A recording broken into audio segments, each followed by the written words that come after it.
dia tak ada prinsip perjuangan yang sama, dia tak ada ideologi yang sama, ya. Selain daripada soal perimbangan ini, ya. Ideologi, mungkin ideologinya demokrasi sosial ataupun ideologinya liberalisme, tak ada ideologi yang sama. Tak ada ideologi yang sama. Dia hanya mahu merebut kuasa. Tak ada cita-cita yang lain. Bermakna sekiranya dia berkuasa nanti, dia akan menggunakan segala cara untuk kekalkan kuasanya. Mahathir berpura-pura tidak tahu apa yang sedang berlaku di belakangnya. Beliau mengumumkan tidak ada pertelingkahan antaranya dengan Anwar. Tetapi Anwar tahu bahawa Mahathir cuba memberitahunya bahawa permainannya telah tamat dan masih ada ruang untuknya menghentikan.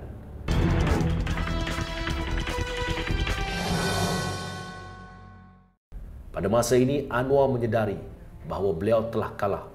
Tetapi kami tidak tahu kenapa Anwar masih mahu meneruskan permainannya. Adakah kerana beliau merasakan sudah tidak ada pilihan atau beliau percaya masih boleh menang, atau adakah beliau berharap Mahathir akan mengumumkan rancangan persaraannya? Pada tanggal 18 Jun 1998, salinan buku 50 Sebab Kenapa Anwar Tidak Boleh Jadi Perdana Menteri diedarkan di Perhimpunan Agung UMNO, dan kroni Anwar, Zahid Hamidi pula mengedarkan senarai projek-projek usaha sama yang terlibat dengan rasuah, dan teratas dalam senarai itu ialah nama anak lelaki Mahathir. Di belakang tabir, Anwar menghantar sepucuk surat pada Mahathir memujinya dan menjamin masa depan yang cerah baginya. Tetapi Anwar tidak tahu Mahathir juga bermain politik di belakang tabir. Mahathir mengadakan perjumpaan 3 jam dengan ahli-ahli Majlis Tertinggi UMNO pada malam sebelum perhimpunan UMNO diadakan tanpa kehadiran Anwar. 19 Jun 1998, Perhimpunan Agung UMNO digemparkan dengan tindakan balas Mahathir, mendedahkan senarai kroni-kroni Anwar termasuk bapa dan adik-adiknya sebagai pemegang-pemegang saham di syarikat-syarikat Bumi Putra yang diswastakan yang bernilai jutaan ringgit. Yang lebih menarik, termasuk dalam senarai ini beberapa orang sastrawan, penulis dan wartawan yang terkenal selama ini sebagai pejuang rakyat Marhain. Nama-nama macam-macam keluar.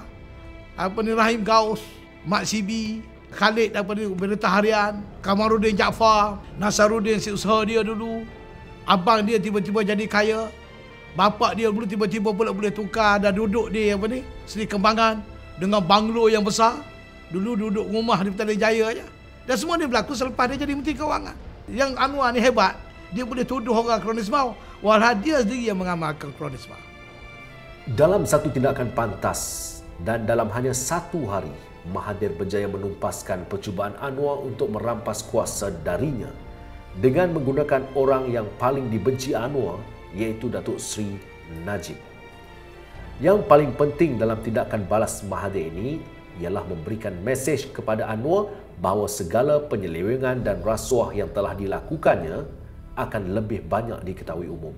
Dalam menerima dan memahami mesej ini, sumber kami memberitahu Anwar telah mengamuk dan menangis pada malam itu dan menghilangkan sakit hatinya dengan kegiatan tak memoralnya. Mesej Mahathir kepada Anwar semakin jelas apabila beliau melantik Daim Zainuddin sebagai menteri dengan tugas-tugas khas, jawatan yang diwujudkan khusus untuk membantu melaksanakan dasar-dasar Mahathir untuk mengatasi krisis keuangan dengan mengambil alih banyak dari tugas-tugas Menteri Keuangan. Pada bulan Julai, semakin jelas kepada rakyat bahawa tindakan Mahathir ialah untuk menghukum Anwar, tetapi masih memberi peluang kepadanya untuk membuktikan kesetiaannya, dan Mahathir sanggup untuk melupakan apa yang dilakukannya. Tetapi Anwar sekadarkan hanya berjanji dan terus bersandiwara. Pihak media di bawah kuasanya memperbesarkan cerita kesetiaan Anwar kepada Mahathir di samping keadaan ekonomi yang didakwa mereka semakin merudum di bawah Mahathir. George Soros membuka talian hayatnya kepada Anwar, dan ini membawa desakan Amerika supaya Mahathir meletak jawatan. IMF menjanjikan bantuan sekiranya Mahathir letak jawatan, manakala Perdana Menteri British Tony Blair sering berhubung dengan Anwar berbincang untuk menundukkan Mahathir. Kepentingan lobi-lobi ini bertentangan dengan kepentingan negara kita, sama ada dalam konteks Asia Tenggara dan China ataupun dalam konteks Asia Barat, Israel, Palestin dan negara-negara lain dan sebagainya. Anwar tak, Malaysia ni tak cukup sekarang ni. Malaysia mesti pergi kepada ala secularism, ala liberalism untuk menyesuaikan dengan kemahuan Amerika Syarikat.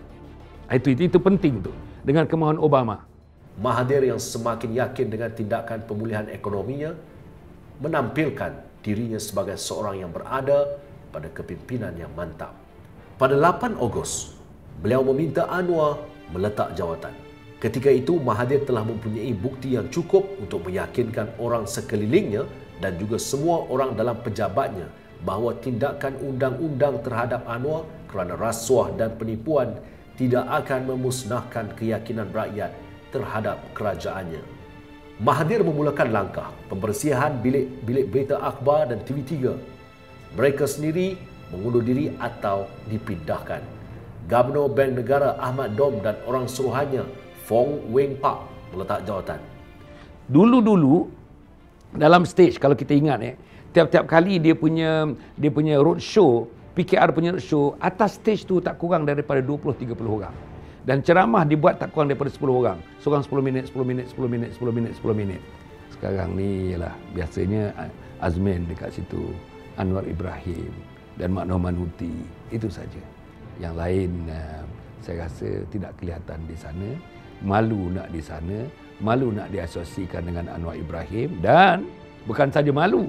Kalau tengok misalnya Tibai, memang gerakan yang dibuat oleh mereka yang meninggalkan Anwar Ibrahim setelah memahami luar dan dalam Anwar Ibrahim, tak mahu Anwar Ibrahim menipu rakyat banyak, maka mereka memperjuangkan apa yang dinamakan Tibai.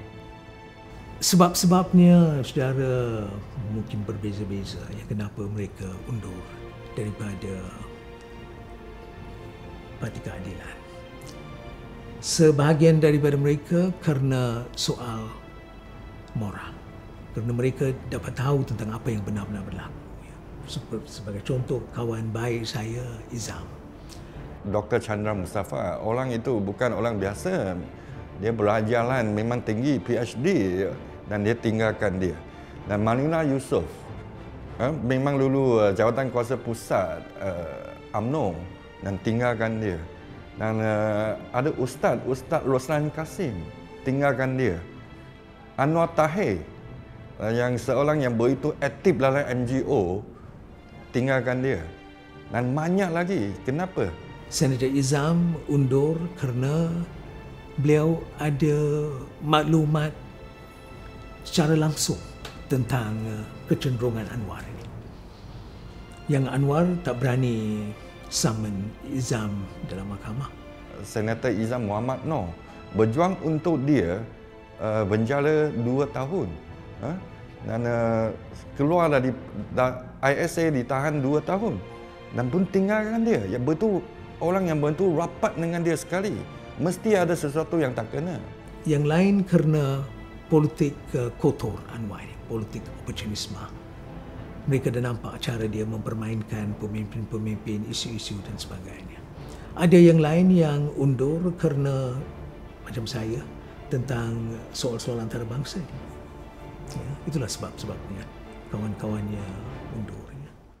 Pada masa itu, buat pertama kalinya manusia tanpa wajah merasakan keseorangan. Pihak Amerika, British, Turki dan Arab Saudi sudah tidak gairah lagi kepadanya.